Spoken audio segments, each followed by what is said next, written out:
Hola, buenos días. Para los que no me conozcáis, soy Igor Gómez, de Medicina Interna. Y bueno, nada, pues voy a daros hoy la sesión general con el título que veis ahí, que es el protocolo de diagnóstico y seguimiento de amiloidosis por transtirretina. Es un protocolo que estamos trabajando en un equipo multidisciplinar, que luego os voy a presentar.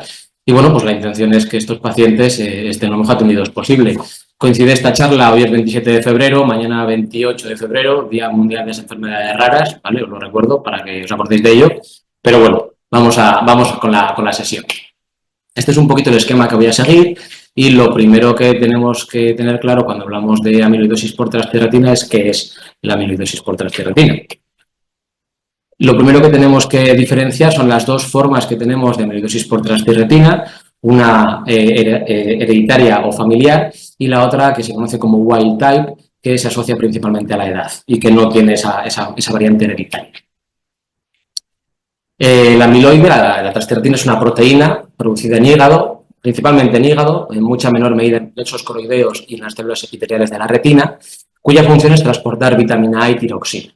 ¿Qué sucede en la amiloidosis por transtirretina? Tenemos una alteración en la forma en la que se pliega esta proteína y en lugar de formar los tetrámeros habituales de transtirretina, forma dímeros que luego se dividen en monómeros y estos monómeros se agregan en unas fibras de amiloide que lo que hacen es depositarse de manera extracelular en órganos y tejidos, generando un daño progresivo. Una vez definida qué es la amiloidosis, vamos a ver en qué tenemos que fijarnos en los pacientes cuando los tenemos delante para llegar a pensar en este diagnóstico. Bueno, es una enfermedad que es multiorgánica y de ahí que hayamos hecho un grupo de trabajo con un equipo multidisciplinar, porque estos pacientes necesitan una atención multidisciplinar. Ahora mismo el grupo de trabajo está formado por neurología, cardiología y medicina interna, con los profesionales que veis ahí. Y esto no quiere decir que en el futuro no nos planteemos agregar nuevos servicios y nuevos profesionales según vayamos viendo las necesidades de los pacientes y cómo evoluciona el grupo de trabajo. Vale, como hemos dicho, es una afectación multiorgánica en la que principalmente vamos a tener dos sistemas afectados, a nivel cardíaco y a nivel de sistema nervioso. Esos son los dos síntomas principales con los que habitualmente nos van a llegar los pacientes. A nivel de sistema nervioso, lo más habitual es encontrarnos con un paciente con una polineuropatía, que puede ser tanto de fibra fina como de fibra gruesa, sensitivo-motora, que comienza de manera distal y simétrica, siendo con el tiempo progresiva. Característicamente empieza en las extremidades inferiores, aunque también puede afectar a extremidades superiores, incluso a veces empezar por las extremidades superiores, pero eso es menos frecuente. A la hora de hablar de esta polineuropatía, la dividimos en distintos estadios, que será importante luego de cara a plantear un tratamiento en estos pacientes. Como podéis ver ahí, es una cosa sencilla. En la parte izquierda de la tabla es el estadio de Coutinho, que es muy similar al otro lado, que es la de PN. En un estadio 1 es un paciente con una polineuropatía muy leve, capaz de deambular sin necesidad de ayuda y que afecta principalmente a extremidades inferiores. Si ya el paciente necesita algún tipo de apoyo o algún tipo de ayuda para caminar o también afecta a extremidades superiores, estaríamos en un estadio 2 y finalmente un estadio 3 es un paciente que no es autónomo por sí mismo, que necesita silla de ruedas o muchísima ayuda para desplazarse. Además de la polineuropatía, en la afectación del sistema nervioso podemos encontrar una disfunción autonómica, pacientes hipertensos que requieren cada vez menos tratamiento, pasan a ser normotensos o incluso hipotensos y, aunque más raro, también podemos encontrar una afectación leptomeninge y oculomeninge. El otro sistema principal es el cardíaco y aquí lo principal que vamos a encontrar es una hipertrofia del ventrículo izquierdo por el depósito de amiloide. Esta hipertrofia del ventrículo izquierdo, como podéis imaginar, va a llevar a una mala función cardíaca con pues una presentación de una insuficiencia cardíaca, pacientes con disnea, edemas, síncopes también, de etiología multifactorial, porque se nos junta esta parte cardíaca de la que estamos hablando ahora, pero también la disfunción autonómica que hemos comentado anteriormente. Y esto es importante a la hora de plantear tratamientos. Y bueno, luego son pacientes que pueden presentar dolor torácico tanto por patología puramente coronaria como por una angina microvascular y que el depósito de amiloide a nivel de miocardio puede dar también alteraciones del ritmo con bloqueo, fibrilación auricular, ¿vale? Y estos son los dos principales. Pero no solo esto, cuando estamos ante un paciente con una amiloidosis, la forma de sospechar esta enfermedad y de pensar en ella, aunque habitualmente sean estos los síntomas principales que van a llegar, son pacientes que suelen tener algo más. Y ese algo más, o esa conjunción de cosas, las que tiene que hacer que se nos encienda la bombilla con la amiloidosis. A nivel gastrointestinal, puede dar alteraciones del ritmo, periodos de estreñimiento, diarrea, cuadros malabsortivos. A nivel ocular, pues una queratoconjuntivitis seca, puede dar cataratas, incluso glaucoma. A nivel renal, estos pacientes pueden llegar a deteriorar la función renal, dando lugar a una proteinuria, a una insuficiencia renal con el tiempo. A nivel genitourinario son pacientes que esa disfunción autonómica también va a influir y pueden tener una incontinencia urinaria, una vejiga neurógena o en varones una impotencia funcional. Y también, aunque más raro, podemos encontrar pacientes con una insuficiencia suprarrenal por depósito de la amiloide en las suprarrenales. Entonces, aunque estos síntomas son más inespecíficos, menos claros, y se nos juntan con lo cardíaco y o lo neurológico, es importante que la amiloidosis entre dentro de nuestro diagnóstico diferencial. Si vamos a la literatura, a la bibliografía que hay, vamos a encontrar distintos artículos con cuadros similares a este que os pongo, que son red flags, es decir, cosas que nos tienen que hacer, eso, que nos encienda la bombilla cuando estamos ante pacientes con características concretas. Este en concreto parte desde el punto de vista del sistema nervioso, los pacientes con una polineuropatía, bien que progresa rápido o bien que asocian esa disautonomía, o pacientes que además tienen un túnel del carpo, que obviamente la mayor parte de los túneles del carpo no son por una amiloidosis, pero cuando el túnel del carpo se presenta ya de manera bilateral o presenta recurrencias incluso una vez operados, ahí ojo que la amiloidosis pues no se os tiene que olvidar de todo, ¿vale? O cuando además asocian problemas cardíacos o cuando hay una historia familiar, ¿vale? La historia familiar puede ser muy variada, pueden ser familiares con una polineuropatía, muchas veces de causa no filiada, porque pues hace años esto no se estudiaba, no había los medios para llegar a este diagnóstico, pacientes con un diagnóstico de amiloidosis, que pues alguno ya nos llega, o pacientes con afectación cardíaca también. Y lo mismo desde el punto de vista cardíaco. Tampoco os voy a repasar todo el cuadro, pero, pues lo he dicho, pacientes con afectación cardíaca y además otras afectaciones o que a nivel del estudio cardiológico presentan algunas características concretas, un patrón de segundo infarto en el electro, voltajes bajos, datos indirectos de una hipertrofia del ventrículo izquierdo, obviamente una hipertrofia del ventrículo izquierdo en las pruebas de imagen en ecocardio con un estreno longitudinal que suele ser característico, bueno, pues lo podéis ver un poquito ahí. ¿Cómo nos va a llegar el paciente con todo esto? Ya ves ahí, muy variable. Muy variable. Pueden ser pacientes más jóvenes, pacientes de mayor edad, con afectación neurológica, afectación cardíaca, disautonomía, si no, pacientes hipertensos, pasan hipotensos. Muy variable, que es lo importante en esta enfermedad y por eso hace falta una atención multidisciplinar. ¿Vale? Sabemos lo que es la amiloidosis, sabemos un poquito qué síntomas nos tienen que llamar la atención. El siguiente paso es llegar a un diagnóstico de certeza y para eso, pues bueno, lo primero que hay que tener es la sospecha. Si no se piensa en la amiloidosis, no se va a llegar a ello. Y la forma principal, vuelvo a insistir, no me aburriré de repetirlo, es la forma cardíaca y la forma de sistema nervioso. ¿Vale? A partir de ahí, lo mismo, afectación cardíaca con red flags, pensar en ello, pero bueno, vamos un poquito a algoritmos diagnósticos que pueden sernos más útil. Este es un algoritmo diagnóstico desde el punto de vista cardíaco y parte de un paciente que tiene bien síntomas o bien alteraciones en las pruebas cardiológicas que nos hagan pensar en una amiloidosis. Ya hemos hablado un poco de todo, los síntomas, los que hemos dicho, y en las pruebas, pues lo que hemos comentado también. Un electro con patrones de infarto, datos indirectos de hipertrofia del ventrículo izquierdo, o en las pruebas de imagen una hipertrofia del ventrículo izquierdo que suele ser septal y es habitualmente más de 12 milímetros, que es como tiene que hacernos ya también pensar en ello, y en el ecocardiograma un estreno longitudinal que puede ser sugestivo de amiloidosis. No claramente diagnóstico, pero sí al menos ayudarnos mucho al diagnóstico para salir con esto. Además, una cosa que tenemos que tener en cuenta y que está puesto en ese algoritmo es que a la hora de diagnosticar una amiloidosis por transtirretina es muy importante descartar que se trate de otro tipo de amiloidosis, especialmente una amiloidosis primaria, porque el manejo de estos pacientes no se parece en nada. Entonces, cuando nos encontramos ante un paciente que tenemos sospecha de una amiloidosis, ya veremos después en el algoritmo, pero tenemos que descartar la presencia de la primaria mediante estas pruebas. Hay que pedir un proteinograma inicialmente. No nos podemos quedar ahí porque ya veis que está ahí puesto el proteinograma, nos dejaría fuera al 50% de los pacientes con una amiloidosis primaria, con lo que es necesario ir un poco más allá y pedir una inmunofijación en sangre y en orina y un análisis ratio de cadenas ligeras. Y con eso más o menos tendríamos identificados al 90%, incluso un poquito más, de los pacientes con una amiloidosis primaria. Obviamente, si sospechamos una primaria, habría que seguir con una biopsia ósea y una biopsia de tejido afecto para confirmar. histológicamente la enfermedad.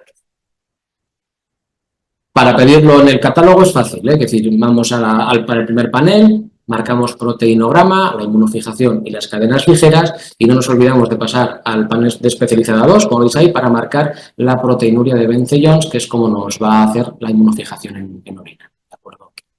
Entonces, volviendo al algoritmo diagnóstico, nos encontramos con un paciente que entra o llega a nosotros a través de síntomas cardíacos y que lo primero que tenemos que hacer es ver si tenemos una amiloidosis por transtirretina o una primaria. Para eso, las pruebas, además del estudio hematológico que os he explicado, es una gammagrafía ósea a nivel del corazón, que lo que hace es comparar el corazón con el hueso que está al lado, y entonces, según la captación que tenga, nos lo va a estratificar en 4 grados, ¿vale? De grado 0 a grado 3 de Perugini, y esto nos va a decir con qué probabilidad tenemos una amiloidosis específicamente por transtirretina o no.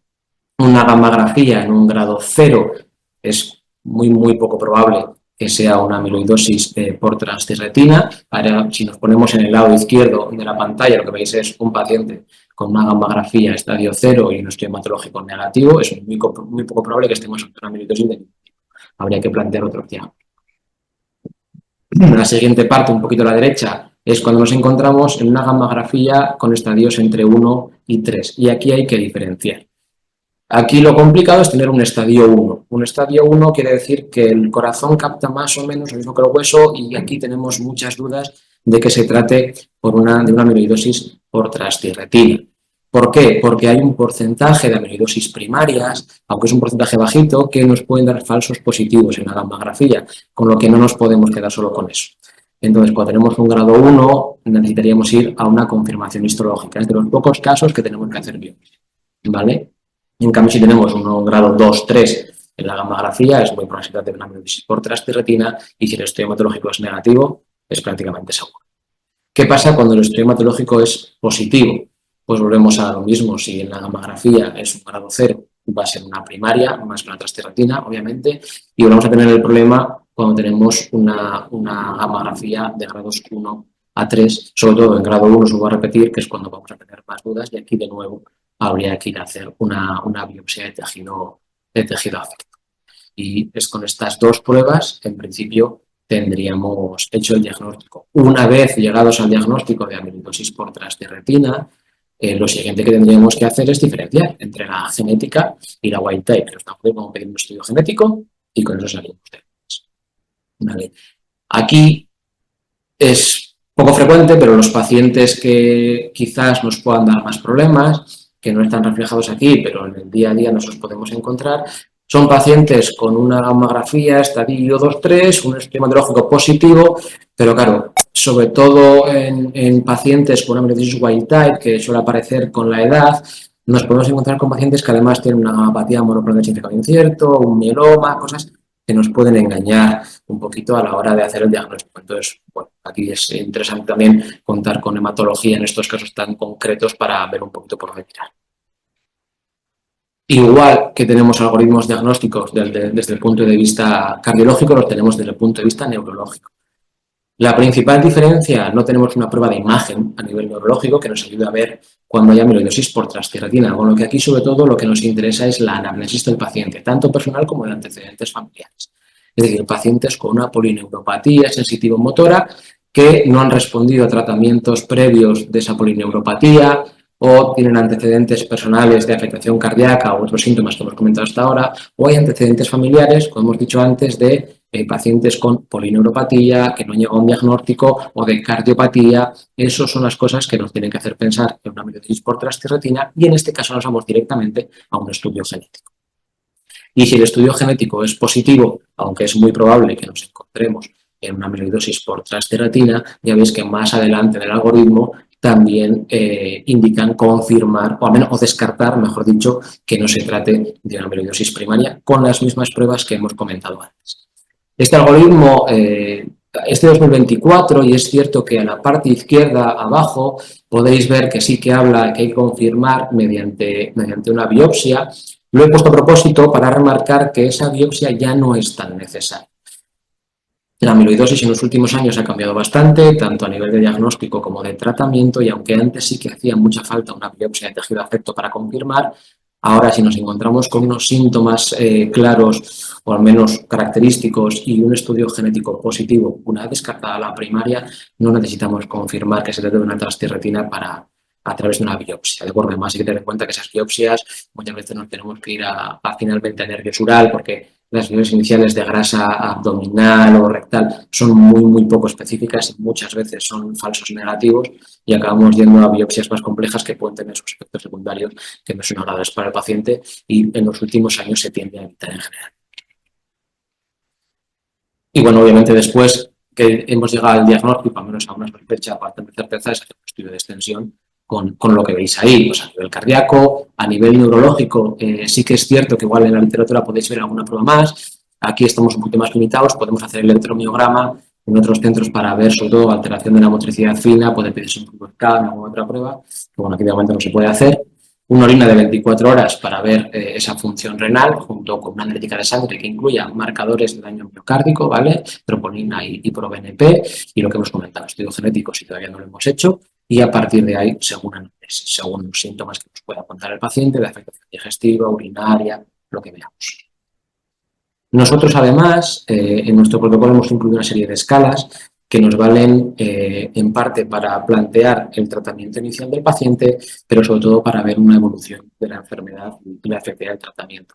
No os voy a aburrir con las tres. Arriba os he puesto un enlace que va a una página donde hay varias escalas para valorar la afectación por amiloidosis por transtierretina, no solo estas tres, podéis verla cuando queráis. Y de estas tres me voy a centrar en la primera, en la que está a la izquierda, ¿vale? La NIS. La NIS es una escala que valora la discapacidad neurológica, que ve la debilidad, alteración sensitiva y pérdida de reflejos, y que es muy importante porque con esta escala podemos plantear distintos tratamientos iniciales. A menor NIS, menor afectación, y eso va a ser importante como luego os voy a explicar por qué.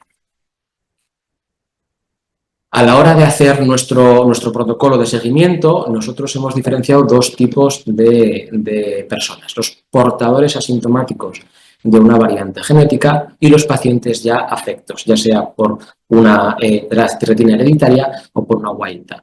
¿Por qué es importante esto? Una cosa que no os he comentado antes es que la variante genética de la amiloidosis por transtierretina es una variante de penetrancia incompleta. ¿Esto qué quiere decir? No todas las personas que son portadores de la variante van a desarrollar la enfermedad. A día de hoy todavía no sabemos o no tenemos los medios para decir quiénes sí y quiénes no. Sí que es cierto que últimamente hay unos estudios y se puede valorar los neurofilamentos en biopsia y esos neurofilamentos parece que lo que pueden hacer es ayudarnos, primero, tanto a intentar predecir, de momento intentar predecir qué portadores de variantes van a desarrollar la enfermedad y en los pacientes ya afectos ver un poquito la evolución y pronóstico. Nosotros aquí en Osakidetza no se puede pedir, sí que se podría hacer a través del laboratorio, me consta que algún centro lo ha hecho, pero bueno, es algo muy nuevo que está por ver un poquito hacia dónde nos lleva. Vale, entonces vamos a empezar por los portadores asintomáticos. Lo que nosotros planteamos es una visita, bueno, inicialmente una visita cuando se le diagnostica de ser portadores de la variante, son habitualmente familiares de pacientes afectos, que a raíz de ese paciente se hace el estudio del resto de familiares y encontramos la variante. Habitualmente son pacientes asintomáticos que no tienen nada. Lo que hacemos es una primera visita en el momento de encontrar la variante para la inspección basal y después lo que hacemos es darles de alta bien hasta los 50 años o bien hasta 10 años antes del debut del caso índice en la familia, lo que antes ya. Y a partir de ahí empezamos el seguimiento.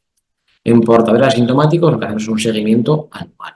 Obviamente a estos pacientes, además de todas las pruebas que veis ahí en pantalla, se les educa. Principalmente se les educa en intentar o en reconocer los síntomas que podrían presentarse cuando se desarrolla la enfermedad.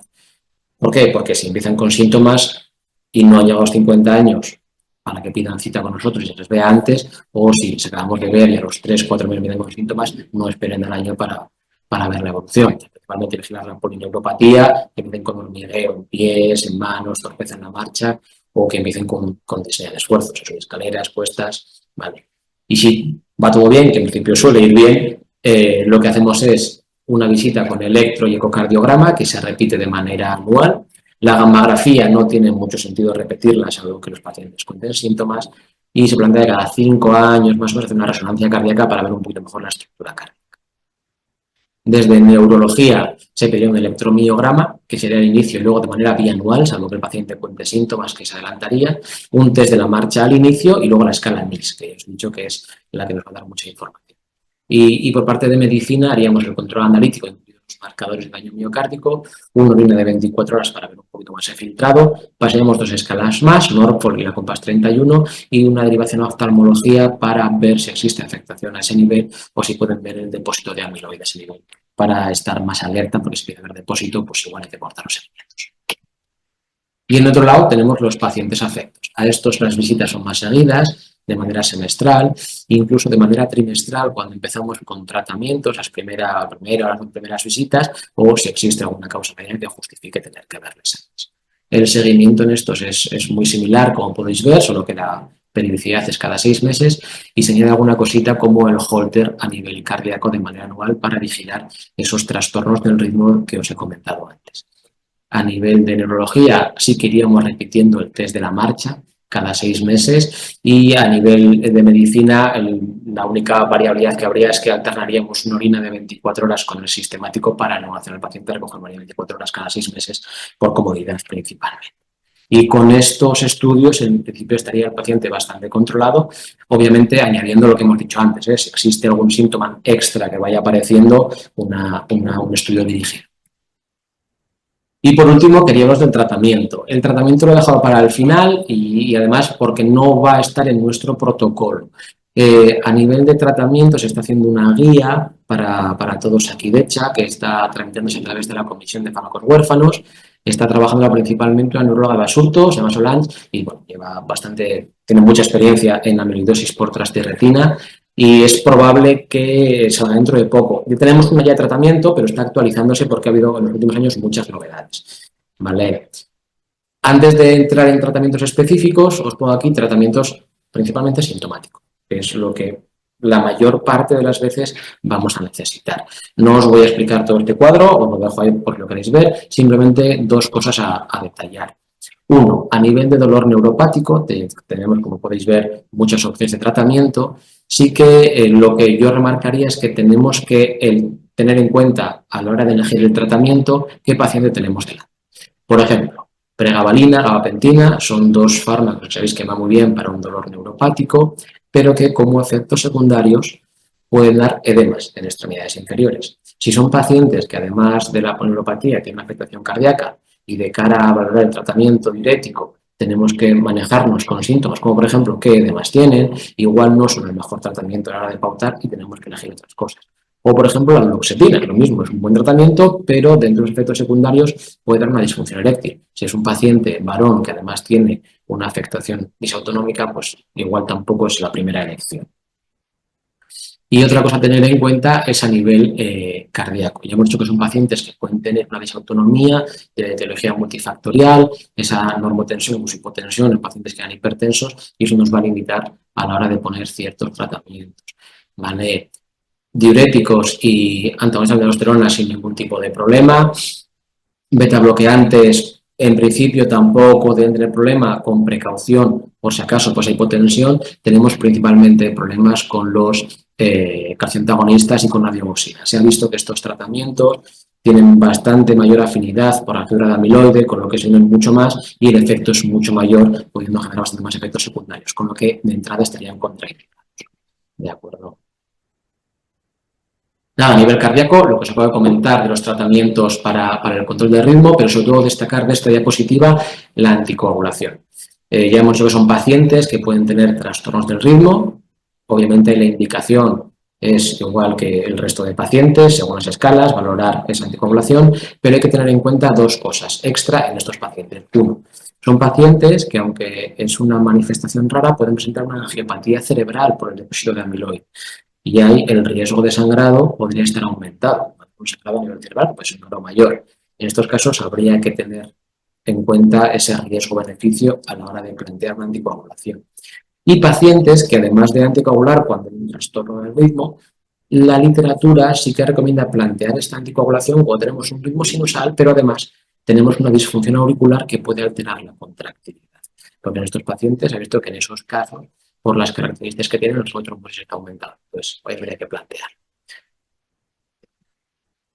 En cuanto a tratamientos igual más nuevos que usamos ahora, pues inhibidores de SGLT2 o sacubitril/valsartán, aunque también son tratamientos que influyen en la tensión, se ha visto que son bastante seguros en estos pacientes y no habría contraindicación a la hora de pautar, o sea que podemos hacer uso de ellos. Y por último, vamos a hablar un poquito, levemente, de tratamientos específicos de la enfermedad.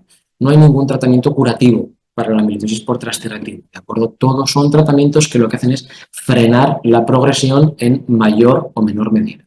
En los últimos años ha habido muchísimas novedades. Desde hace, voy a deciros que el tafamidis, que es el más viejo, creo que tiene unos 9 años, hasta ahí el único tratamiento era el trasplante hepático o alguno fuera de ficha técnica, como dice Unisal, y bueno, los últimos 8 años, 5 sobre todo, ha habido varias cosas nuevas y lo que está por llegar, ¿vale? Porque hay varias cositas ahí en el tintero. Pero bueno, vamos a hablar de lo que tenemos ahora.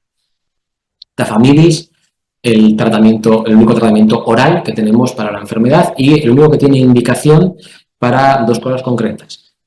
Amiloidosis wild type, es el único para wild type, pero además wild type de afectación cardíaca, ¿vale? Es una indicación muy concreta. Entonces, el tafamidis lo que hace es estabilizar la transtirretina, se fija a ella, evita que se deposite, la eliminamos, con lo que frenamos la progresión y tenemos dos indicaciones para el tafamidis. Tafamidis de 20 miligramos, como tenemos una amiloidosis por transtirretina hereditaria y en una polineopatía estadio 1, es en esa situación concreta, y tafamidis de 61 miligramos, que este es para la afectación cardíaca, tanto para la hereditaria como para la wild type, y que tiene que cumplir esas indicaciones que os pongo ahí, y eso es el posicionamiento terapéutico que tenemos aquí de hecha, obviamente basado en la financiación que ha dado el ministerio.